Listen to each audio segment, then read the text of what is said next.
There's not enough money in the state of Texas to get me water that I have lost. When they talk about my water, they're talking about their commodity. It's immoral what's going on. This is the front lines of America's new water wars. A massive groundwater project could pull billions of gallons of water from East Texas. They can take all of your water, all of your neighbor's water, and all your granddaddy's water. One hedge fund manager claims that he can deliver billions of gallons of water to Texas cities that are running out. But he's made a fortune off a crisis before. We're talking to Kyle Bass. He made $500 million shorting the subprime market. And we made hundreds of millions of dollars in a day. And I sat down with my team and I said, this is it. Kyle Bass's plan is part of a broader Wall Street trend of buying up water rights as water becomes a more valuable commodity. Private investors are betting that in a hotter and drier future, water is the new oil. I believe that agricultural land with water on site will be very valuable in the future. Landowners and politicians are fighting back against this Wall Street water grab. And in the process, they just might change some antiquated water laws in Texas. Democrat, Republican, black, white, everybody is in agreement. We got to protect our water.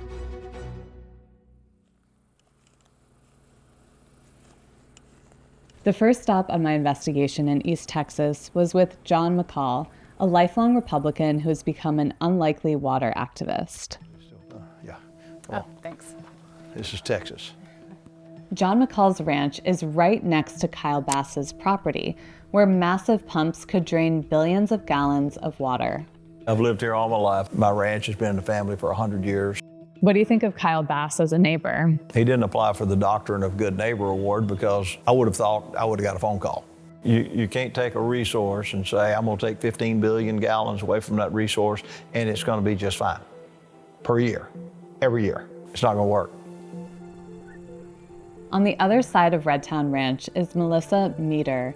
She showed me her small pecan orchard that could be devastated by Kyle Bass's project. What would you do if there's no water for the property?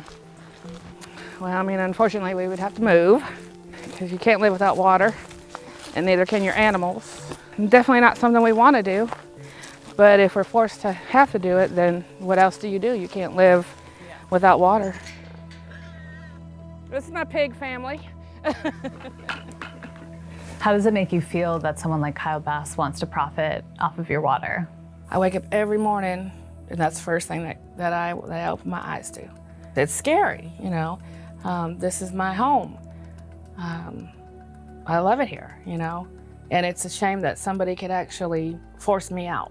What do you think needs to change in Texas? If we do not change the rule of capture laws, then it's just going to keep happening. Since 1904, Texas has had a groundwater law called the Rule of Capture. Essentially, landowners can pump as much water as they want from their property without getting sued by their neighbors. Now, conservative Republican lawmakers from East Texas want to change this antiquated law.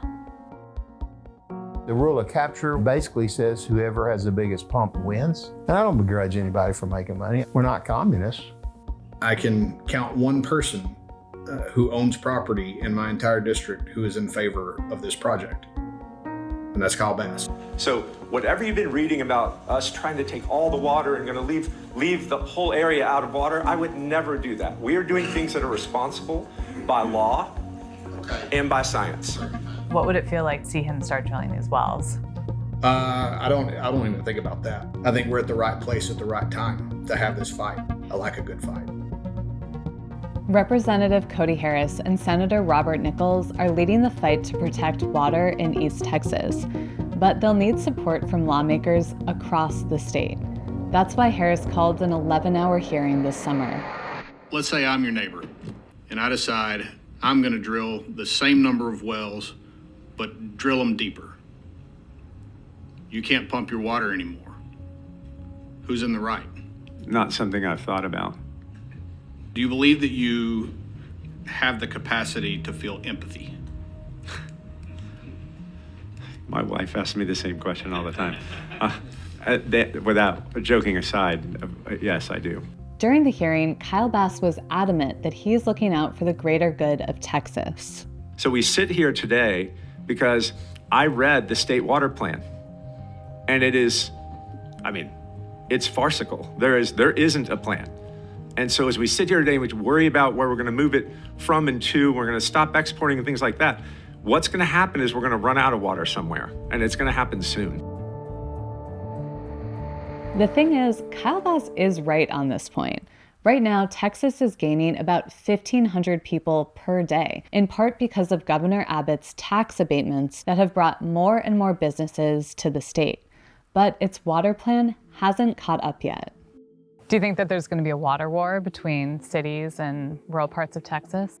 I know that some areas of Texas are desperate for water, but you can solve that with surface water. You don't have to go into the aquifer. But Kyle Bass couldn't make any money off of surface water. That's exactly what I think this is all about. In Texas, the state owns surface water like rivers and reservoirs, but landowners own the water that comes from aquifers under their land. So Bass is legally able to pump extraordinary amounts of groundwater, even if it leaves his neighbors' wells dry. This is not a philanthropic effort. We are doing our best to do things right, but there actually is a world where you don't have to give up returns. And in the end, what that's doing is bringing water from high concentrated areas to areas of desperate need, which is a societal benefit.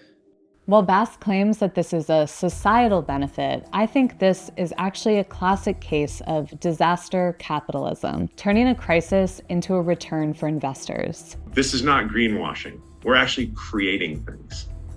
In 2021, Bass founded Conservation Equity Management. The firm does some real conservation projects, but its responsible water development isn't one of them. While this office may look pretty nondescript, it's actually the East Texas headquarters for Kyle Bass's Conservation Equity Management. In 3.5 years, they've already raised $185 million from their investors. Conservation Equity Management wants to pump water from counties that currently use 8 billion gallons total per year. Their plan would use over 15 billion gallons, going beyond what many believe the aquifer can handle, and potentially having consequences on nearby state-managed rivers. The Trinity River supplies water for Dallas, Fort Worth, and Houston. But if Kyle Bass's wells go online, there could be a lot less water flowing here too. That's because the water in the Carrizo-Wilcox aquifer is connected to the Trinity River. So Bass's pumps would potentially take water that a city like Dallas already depends on. So if somebody like Dallas wants to buy from these wells, they're going to be buying their own water back. Lawmakers advancing a bill that could put the brakes on major water pumping projects. Representative Harris introduced a bill for a 2-year moratorium on Bass's project so scientists could study the effects on the aquifer. Move passage. But when the bill reached the Senate, Senator Nichols removed its key provision, the 2-year moratorium on drilling. I did not feel like I had the votes to do the 2-year moratorium. Why do you think you didn't have the votes? We hired some of the most expensive lobbyists in the state of Texas. It was just a massive, massive disappointment that the bill ended up dying. I call on the Groundwater Conservation District to deny the permit application. Stand firm, and this body will have your back. Since there is no 2-year moratorium, local entities called groundwater conservation districts will most likely decide the fate of Kyle Bass's permits. Groundwater conservation districts are a patchwork of local entities, but some counties in Texas don't have these districts at all. One of them is Houston County, where part of Kyle Bass's property sits. You're in Houston County, which actually doesn't have a groundwater district. So technically, under the rule of capture, he could start pumping water tomorrow. Well, if he really wanted to be the most unpopular man in the state of Texas, that's what he would do. We're heading to a groundwater management meeting where they're in the middle of determining how much water could be pumped from the aquifer in the coming years. The board hired a hydrologist to see how large-scale pumping could affect East Texas water. How much groundwater can be pumped from an aquifer without causing groundwater declines? Well, if it's that simple, we can all go home, because that answer is 0. you're always going to cause some declines. 568 of these wells would go dry. As a community, we need to give support to you guys. You groundwater districts need support and funding because you cannot fund yourself. The problem is these districts run on tight budgets. They have to choose between funding science about aquifers and fighting lawsuits. If you're going to effectively manage the groundwater in our aquifers, you should be entirely focused on what the data says about the aquifers and nothing else. But even the aquifer data that Representative Harris wants is contentious. People like Kyle Bass can distort the science by hiring their own hydrologists to produce data that supports their groundwater projects. To understand the reality of a massive groundwater project like this one, I traveled to Lee County to see these high-capacity water pumps in person. This is the Vista Ridge pipeline. It provides 20% of San Antonio's water, but it comes at a big cost for the people who live nearby. I met up with landowners who have been getting together for years to commiserate over the water they've lost. When Vista Ridge started pumping, that was in the fall. And the next April, in the spring, my pump started sucking air. And so the well fell from 120 feet to 200 feet in a 6-month period. And you get air to the water system and your shower will start spitting at you. It's disgusting. So we're sunk. They'll pump until That's right. there's no more water at all, and then they'll go on down the road. So you feel like in this case there does need to be some more regulation? Something. We got to somehow get control of this. We need something now. The $3 billion Vista Ridge project is one of the biggest private-public infrastructure projects in the U.S. A consortium of major banks and private equity funded the project, and now they're making money by depleting this local aquifer. Okay. Meanwhile, people like the McGees continue to pay the price. How many acres do you have? We have 50 acres. Nancy McGee invited me to her property that she and her husband built together over 30 years ago. What we're looking at is our water well history. And I always find it quite telling when I look at September of 1990, then 20 years later, it was at 68. That means that our water table dropped 1 foot in 20 years. That to me is incredible. Wow. Today, the McGee's well is dropping 1 foot every month. But even after lowering their pump, it could run dry in about 7 years. And then just for this last lowering of our pump was over $10,000. For us at our age, that's devastating.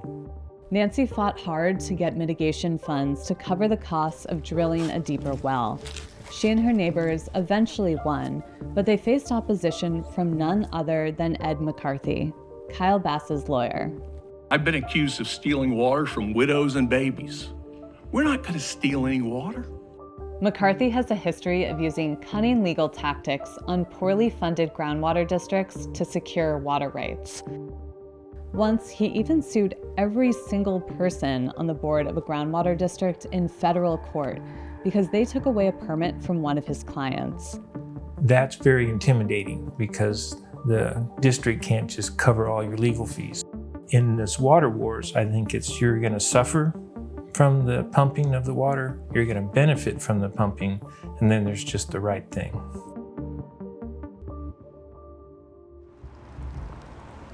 Back in East Texas, a groundwater conservation board is trying to determine if they did the right thing when they first reviewed Kyle Bass's drilling application. A new lawsuit claims there's a clear conflict of interest because a man named Donald Foster already had the contract to drill Bass's wells, but he was also on the very same board that processed the drilling application. Why was Mr. Foster picked? It wasn't because he was on the board. It's because he's one of the best qualified drillers in that part of the country. While I was reporting in Texas, a source told me that there could be a major development in this lawsuit. So our camera crew tagged along with Representative Harris to another local groundwater meeting. Mr. McCarthy has been successful because he's been able to outspend and outlast the groundwater conservation districts. So we got to make sure that that doesn't happen this time.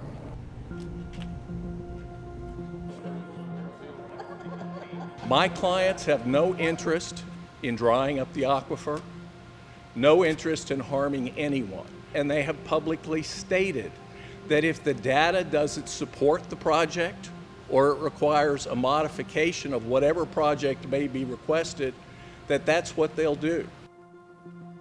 Our community, East Texas, and the entire state of Texas is depending on y'all. We support you and we're behind you. Okay, this is actually a pretty pivotal moment in the case, but I'll be honest, at first I didn't really know what this decision meant, so listen carefully.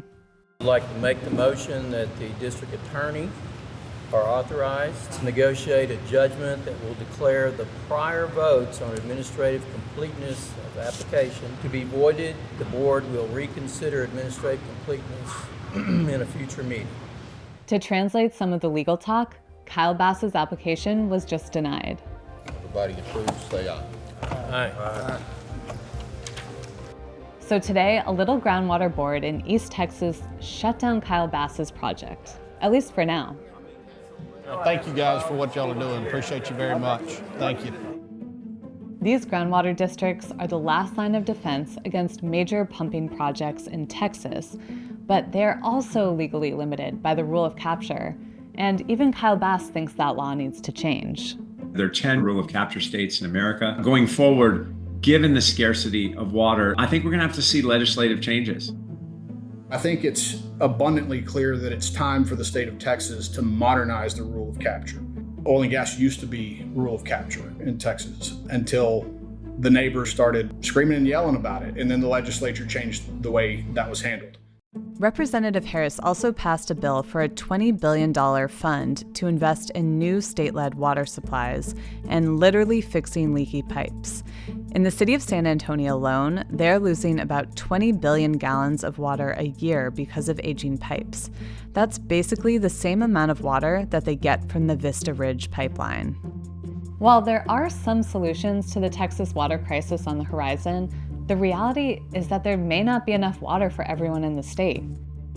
Groundwater is precious, it's finite, it's this regimen of large-scale projects can't go on forever. This is probably just the beginning of water wars that will continue to play out in Texas and beyond. Right now, private equity groups are selling water to Arizona's suburbs. Bill Gates is the biggest private owner of U.S. farmland that has rich water resources, and the billionaire Resnicks are hoarding water rights in California. But water isn't just a business opportunity, it's an essential part of life that needs to be protected. Unfortunately, Kyle Bass still thinks that he should be able to profit off of this precious resource. He and Ed McCarthy just filed 2 new lawsuits against the local groundwater board.